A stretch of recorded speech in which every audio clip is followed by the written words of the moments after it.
Cryptocurrency Bitcoin, Ethereum, Dogecoin, Litecoin, Tether هەموو ئەمانە مانایان چین و بۆچی پێیان دەگوترێت کریپتۆکۆرنسی. بەگشتی وشەی کریپتۆکۆرنسی واتە دراوی دیجیتاڵی تەشفیرکراو کە لەسەر سیستەمی بلۆکچین کار دەکەن. کەواتە بابزانین بلۆکچین واتای چییە؟ بلۆکچین سیستەمێکی ئەلکترۆنی ئینتەرنێتە کە هیچ حکوومەتێک یاخود بانکێک و کۆمپانیایەک خاوەندارەتی ناکات. پشت دەبەستێت بە کەسانێکی بێلایەن کە کاری ماینینگ دەکەن لەسەر کۆمپیوتەرەکانیان و بڕێک دراوی ئەلکترۆنی وەکو پاداشتی کارەکەیان وەردەگرن. کریپتۆکۆرنسی بەگشتی ئامانجی دروستکردنیان بۆ جێگرتنەوەی پارەی تەقلیدی دەگەڕێتەوە، وەکو دۆلار و یۆرۆ و پارە جیاوازەکانی وڵاتانی تر.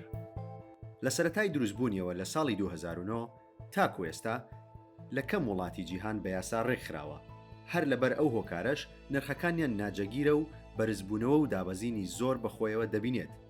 بەڵام لەگەڵەوەشدا ئەگەر بیتکۆین وەکو نمونە وەربگرین، نرخەکەی بەرزبوونەوەیەکی بەرچاوی بەخۆیەوە بینیوە کە لە ماوەی 13 ساڵی تەمەنیدا لە تەنها $1 گەیشتە نزیکەی $70,000. لە ئێستادا وڵاتێکی وەکو ئێلسالڤادۆر لە 100 پشت بە بیتکۆین دەبەستێت و تەنها بە بیتکۆین موچەی هەموو کارمەندانی حکوومەتەکەی دابەش دەکات. سەرۆکی وڵاتەکە نایب بووکەڵی وەکو لایەنگرێکی سەختی بیتکۆین خۆی نیشان دەدات.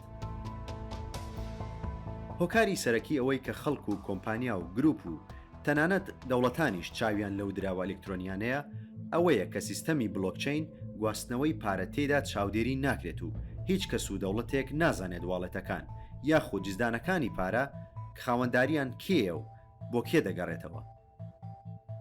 ئەمەش وای کردووە کە چەندین کۆمپانیا و گروپ بۆ کاری نایاسایی بەکاری بێنن و دەیان کۆمپانیا بە ناوی دروستکردنی پارەی خێراوە لە سەرانسەری جیهان 100,000 خەڵک هەڵبخەڵەتێن و پارەکانیان بخۆن. OneCoin یەکێک بوو لەو فێڵانە کە لە ساڵی 2014 دەستی پێکرد و لە ساڵی 2017 بە ترادیژیای ملیۆنان کەس کۆتایی هات. زیاتر لە 3 ملیۆن وەبەرهێنە لە سەرانسەری جیهانەوە بەشداریان تێدا کرد و داهاتی کۆمپانیاکە گەیشتە نزیکەی $15 ملیار.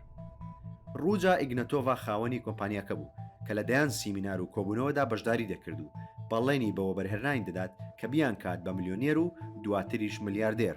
We will write history and the cryptocurrency community will have to rewrite philosophy. ئێمە لێرەدا داهاتوو دەنووسینەوە. ئێمە بەهێزترین و گەورەترین گروپین لە جیهان. فەلسفەی پارە ئێمە دایدەڕێژین. ئەگەر ئەمڕۆ بەشداری وینکۆینست کردووە، ئەوە سبەی دەبین بە ملیۆنێر.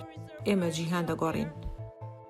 سەتان و هەزاران کەس بە قسە و دەرکەوتنەکانی هەڵخەڵەتان تاوەکو لە مانگی 11 2017 بە شێوەیەکی سەرسوڕهێنەر ون بوو. لەو کاتەوە تاکو ئێستا هیچ کەس و لایەنێک نازانێت ڕۆژات چی بەسەر هاتوو لەکوێیە. لە زۆربەی وڵاتانی تری جیهان هەمان سیناریۆ بە شێوازی جیاواز دووبارە بوونەوە. لە تورکیا و ئەڵمانیا و رووسیا و کەنەدا $100 ملیۆن وەبەرهێنەران لە ناوچوون.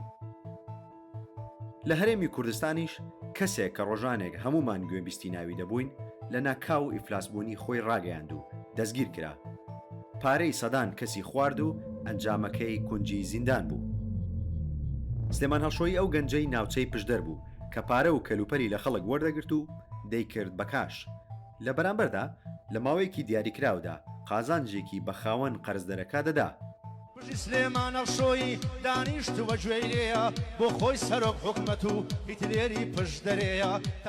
بە گوێرەی زانیاریەکانی دەنگی ئەمریکا سلێمان هەڵشۆیی کە بە پۆلیسی ڕاپەڕینی ڕاگەاندووە پارەکانی لە واڵەتێکی بیتکۆیندا داناوە و قازانجەکانی لەوێوە هاتوون. بەڵام واڵەتەکەی یاخود جزدانی پارەکەی هاکراوە و هیچ کۆنتڕۆڵێکی بەسەرەوە نەماوە کە نزیکەی $30 ملیۆن خەڵکی تێدا بوو. لە کۆتایی ساڵی ڕابردوو سەرۆک بایدن داوای لە کۆنگرێس کرد کە کۆمەڵێک پێشنیاری بۆ بخەنە ڕوو تاکو بە یاسا ئاڵوگۆڵی کریپتۆکۆرنسی ڕێک بخات و چیتر پارەی خەڵک نەفەوتێت.